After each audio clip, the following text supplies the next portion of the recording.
Good morning, everyone. Welcome to our January 2023 LEA Special Education Point of Contact webinar.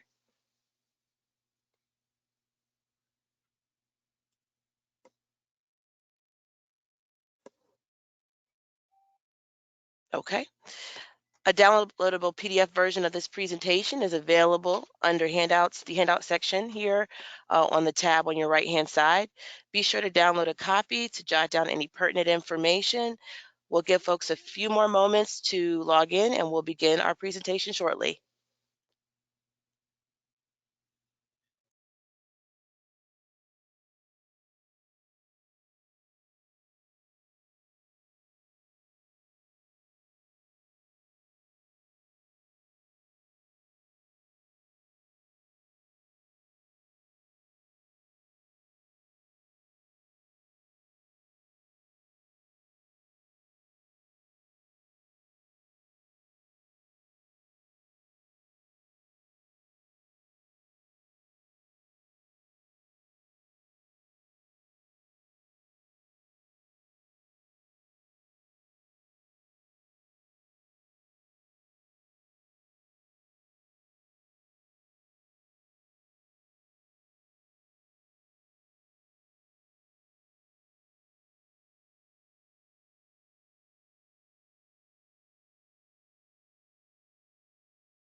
All right. Good morning again, everyone. Thank you again for joining us for our February LEA Special Education Point of Contact webinar. My name is LaShonda Wilson, and I am your Education Programs Specialist on the IDEA monitoring team here at OSSE.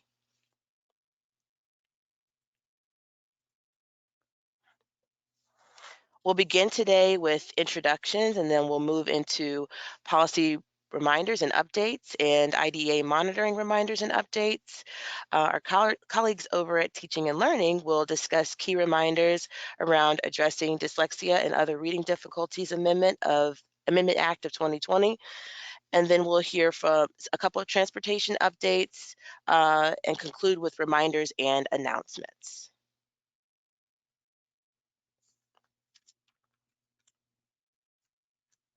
Again, welcome. For those of you joining us for the first time, every month OSSE hosts this monthly webinar with you in mind, our LEA Special Education Point of Contacts. We bring you the most important information central to your work, and we hope that you find it helpful and look forward to your further participation. I'll turn it over now to Christy Weaver-Harris for policy reminders and updates. Christy? Good morning, everybody. I'm Christy Weaver-Harris. I'm the Policy Manager in the Division of K-12 Systems and Supports in the Office of Special Education. Can we go ahead 2 slides? There we go. All right. So every month I'm going to highlight a provision of Chapter 30 that you might not be aware of. This month I'm highlighting 5A DCMR 3025.21, which requires charter LEAs to send a notice by December 31 to all students who are attending non-publics, but who will age out or grade out at the end of the school year.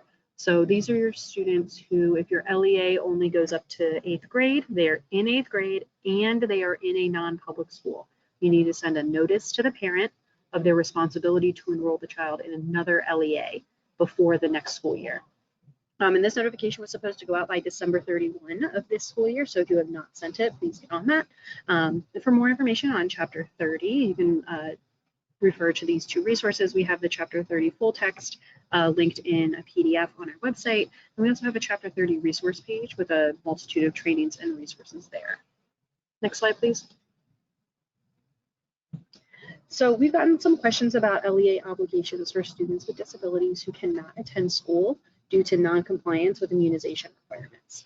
So as you know, the immunization requirements apply to students with disabilities the same as they apply to students without disabilities, and an LEA cannot allow a student to attend school after the 20-day school day period has passed. And if you're not familiar, the 20 school day period is 20 consecutive school days that the enrolled student is allowed to attend to receive educational services when they're not yet compliant with immunization certification requirements.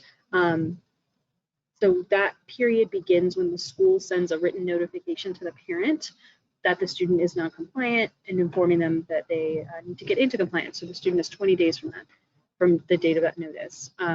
So students are after the 20 school day period has passed, students may not attend.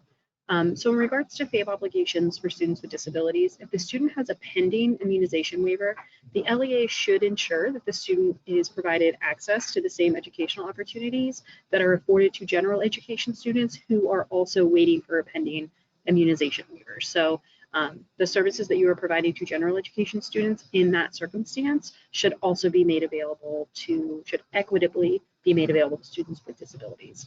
If the student is non-compliant and is not seeking a waiver, this is a situation where the parent is actively choosing to not immunize the student. The LEA is not obligated to ensure the provision of FAPE while the student is not attending.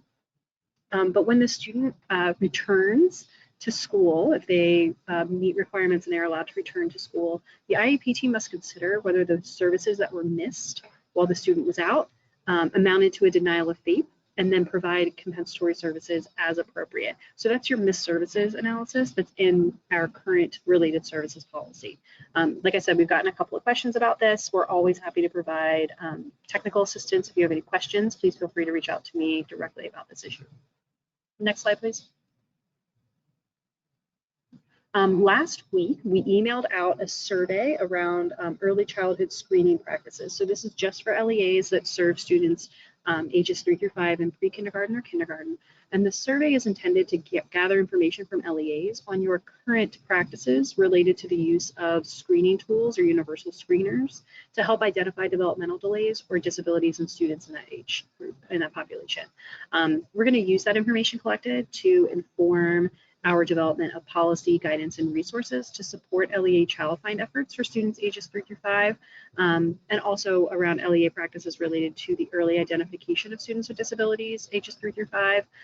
Please make sure that your LEA completes that survey by Friday, March 3rd. It's linked here. We do not mind getting multiple responses from the same LEA or from the same school building. If you did not get that email and you would like to see it, please email me or drop a note in the chat and I will send it to you. If we see that an LEA has not completed the survey, we're going to be reaching out in the next couple of weeks as a reminder. But again, we're just gathering information around your current practices related to the use of screeners, your challenges, your barriers, and what we can do to help overcome those issues. So we're asking questions around current practices, barriers, including like, is it cost? Is it lack of staff? Things like that. And there's also a section in that survey where you can provide your information if you would like to speak with us further about it, and we'd be happy to reach out. So if you have any questions about this survey, please let me know. Next slide. That's it for me today. I'll be keeping an eye on the questions or the chat box. So if anybody has any questions, please go ahead and pop them in there, and we'll go through them at the end of the webinar. Thanks. Awesome. Thank you, Christy. Moving right along, we have IDEA monitoring updates. Okay, we want to point you to this slide. We obviously shared some information here with you last month. However, we've got some updates for you as well. As a state education agency, OSSE is required to serve as the ex officio trustee to assist in providing materials for students with visual impairments. Each year, Congress appropriates funds to American Printing House to conduct an annual census of students with visual impairments in each state and to provide student materials. Please note that a student must meet the eligibility requirements of a visual impairment and have an eye medical report from an ophthalmologist on record to qualify for this program. If you have a student that qualifies as having a visual impairment, either as their primary disability or as part of a multiple disability, please contact Dana Hodges at the email listed here by February 24th.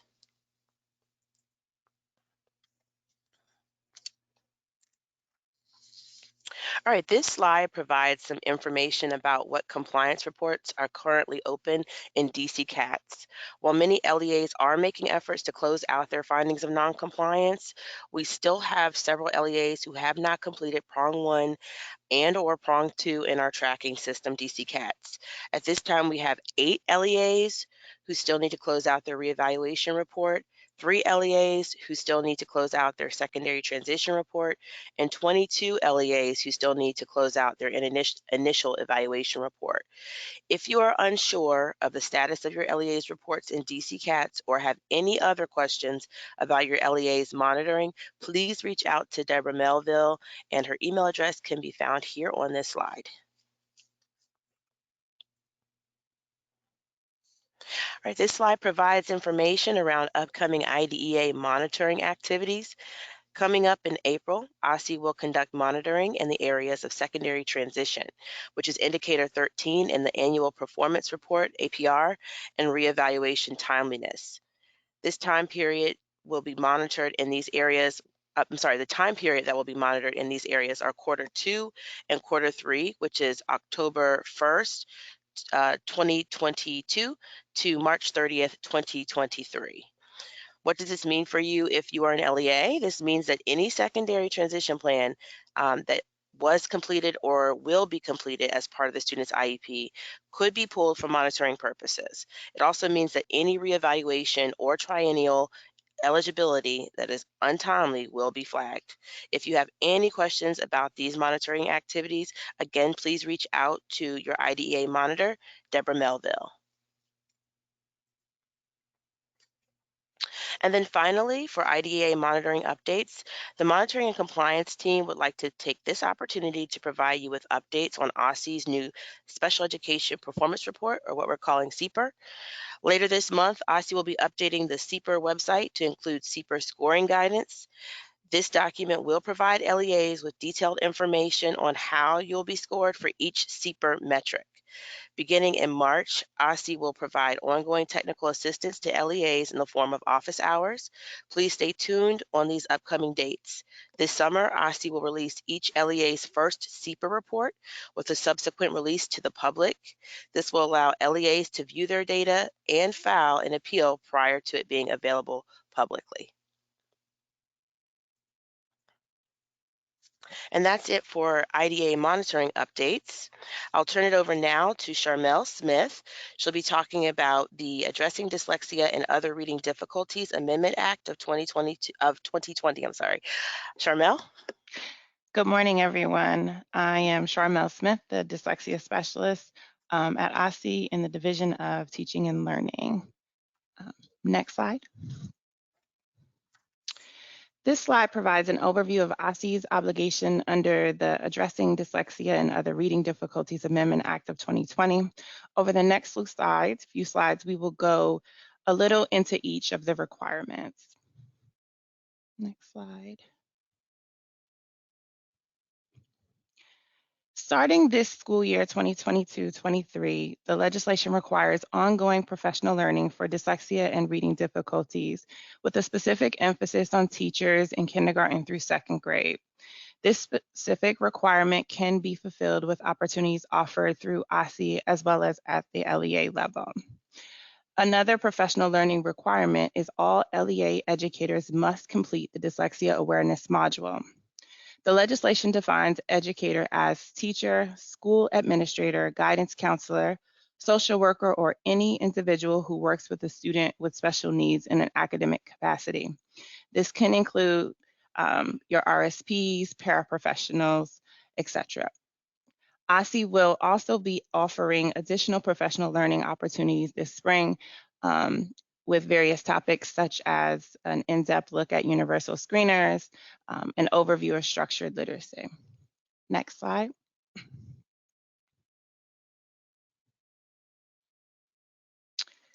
So we currently have available as of January 2023, our dyslexia awareness module, which is on the OSSE LMS. It is self-paced and is averaging about 2 to 3 hours. Can we go back one slide for the dyslexia awareness? Thank you. Averaging about 2 to 3 hours to complete, and educators will earn 16 PLUs. The module videos are available also on OSSE's YouTube for public viewing of the content. Educators cannot view the videos in lieu of taking the course. They will not receive credit for viewing the videos. And we will share the link for registration for the dyslexia awareness modules. Okay, now next slide. Thank you. In addition to providing annual approved universal screening list, OSSE has developed guidance related to universal screening for students in kindergarten through second grade. The approved screening list will be updated for the upcoming school year 2023-24 and is set to be released in April. It is recommended LEA select a screener from the approved list. If an LEA selects a screener that is not on the list, there will be a process to document their rationale of the selection. Next slide. This slide just outlines expectations for next school year for action steps once screening is complete for students. The intent is related to providing prompts, reading interventions, and proper notifications to parents. This supports our initiative to identify students early of risk of reading difficulties and timely intervening supports. And again, this does not eliminate obligations of an LEA under IDEA. Next slide. Compliance reporting. This slide outlines the timeline for compliance related to the action items within the legislation required each year. So for example, the requirements this year are that all LEA educators are participating in our dyslexia awareness module and participating in professional learning opportunities. The expectation is each LEA will report out that participation rates, and then letters will be provided to OSSE. Next slide. All right, so this slide here outlines starting 24-25 school year, LEAs will be expected to transition to a science-based reading curriculum. OSSE is currently offering professional development in the science of reading available to educators. Next slide. And this last slide just provides some of our resources currently available, such as our statewide comprehensive literacy plan, our dyslexia legislation overview, as well as our current school year approved kindergarten through second grade universal screener list and our screener guidance.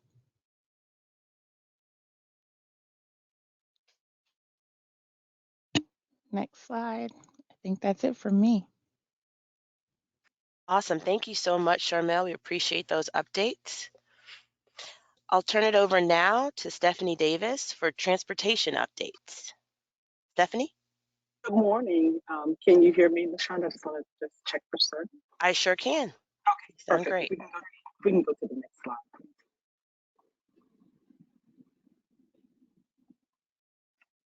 So I want to announce that we will have enhancements made to the integrated data submission tool transportation request. Currently, you're able to do a file upload in IDS, but beginning Tuesday, March 8th, we have enhanced the system to allow for the ability to update an individual student record, the ability to transfer students between schools within a single LEA during the next school year transition.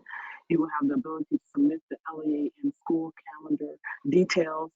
We will have continued validation checks against authoritative data such as 504, CFSA, and homeless. And then there will be key metrics for managing student submission. The trainings have been placed in the OSSE training registration quick-based application. You can go there and register for any of the upcoming trainings. And that application will release on Tuesday, March 8th, the enhancements to the integrated data submission tool.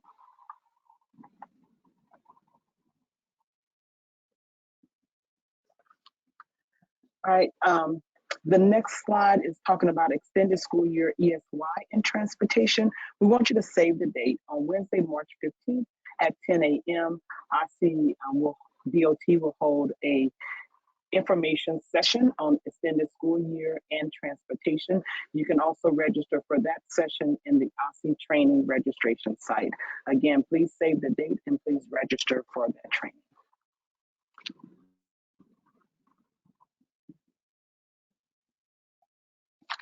All right, awesome. Thank you so much, Stephanie, for those updates. All right, moving along, we'll go ahead and start our final review of reminders and announcements for today.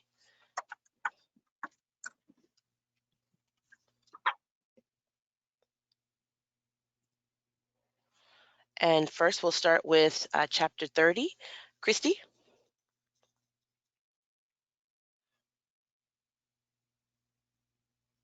Sorry, I couldn't find my unmute button.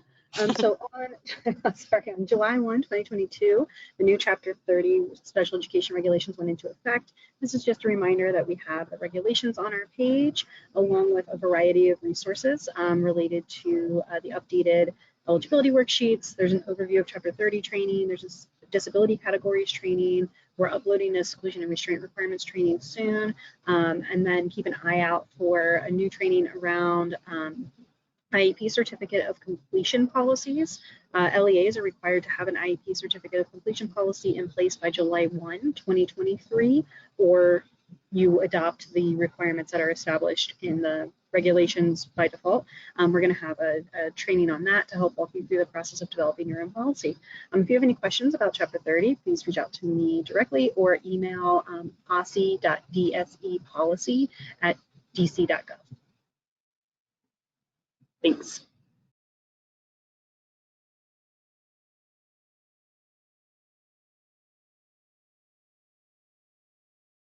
Awesome. Thank you, Christy. All right, in collaboration with LRP, OSSE is providing free special education law training modules to all LEAs. These courses are online and self-paced and available and appropriate for any of your staff. The trainings cover a wide variety of topics from behavior to disability-specific information. Please take a look and think about how you can incorporate this very helpful resource into your LEA's professional development in the area of special education. We encourage LEAs to utilize this resource to grow special education team members, build capacity for general education teachers and paraprofessionals as well. Please note there are paraprofessional specific trainings also available in Direct Step.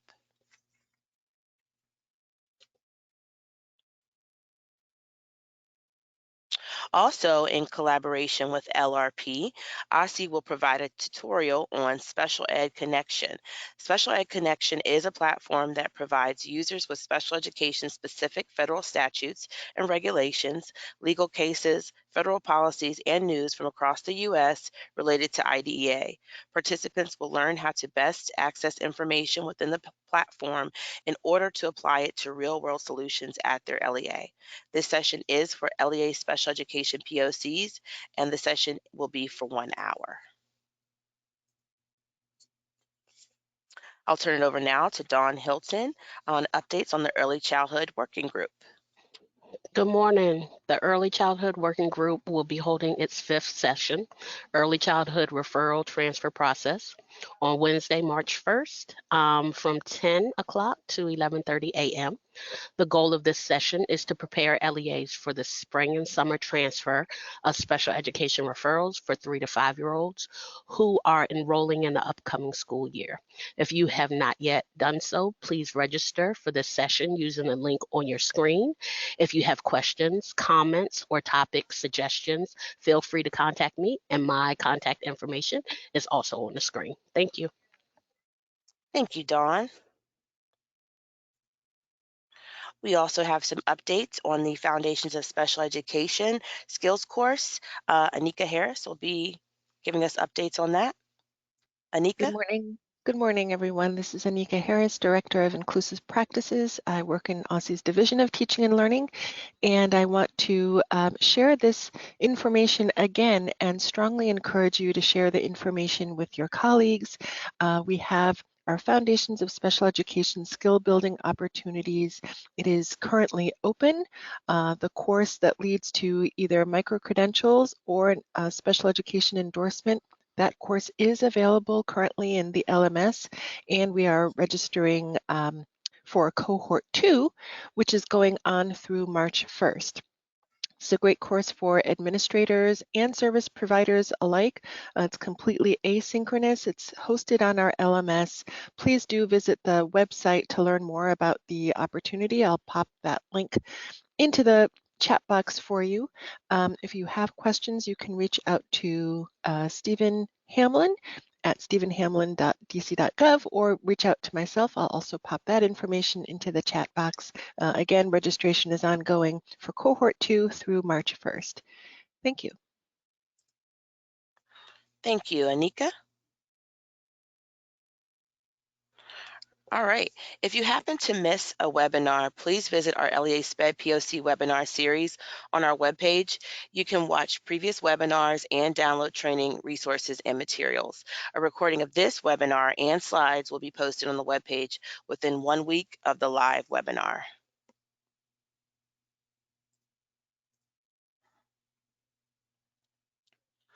All right, our next scheduled webinar is Wednesday, March 15th, 2023. As a heads up, just as we started the webinar this week at 9 a.m., we will also be starting our webinar next week at 9 a.m. To account for a scheduling conflict as well internally. So please be sure to not only make sure that you're registered for the series, but also to mark your calendars accordingly that we will be starting at 9 a.m. as opposed to the usual 10 a.m. start time.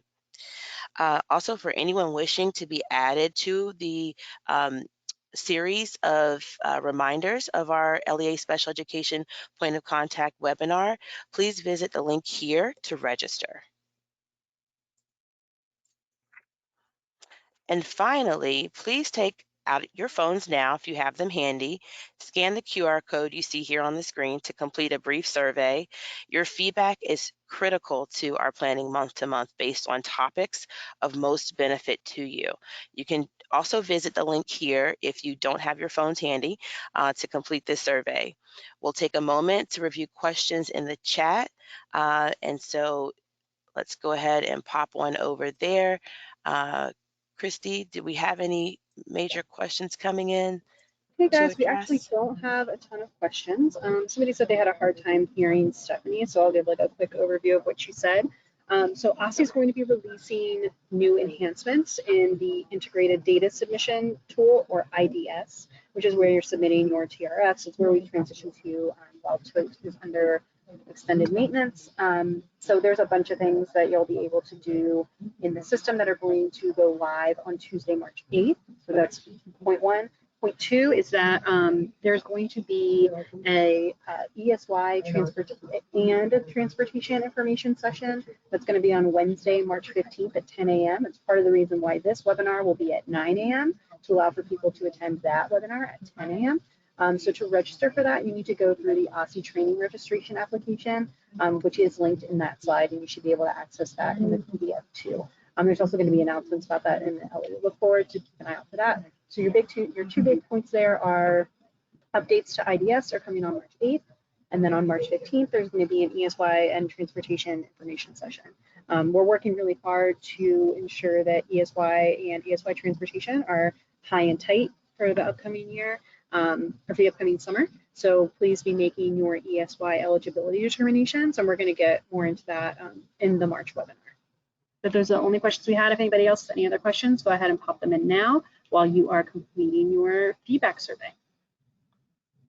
Agreed. Thank you, Christy. And also, please be sure to visit the chat if you have not already.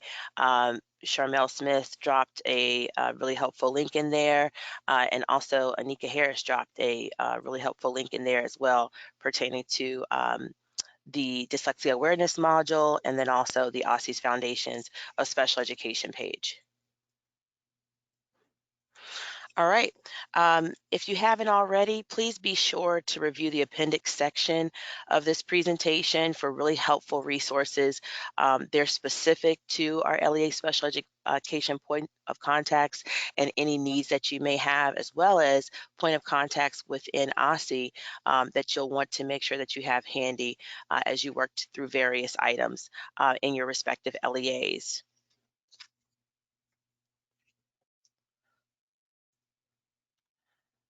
All right, and I think with that, it brings us to the end of our webinar for today.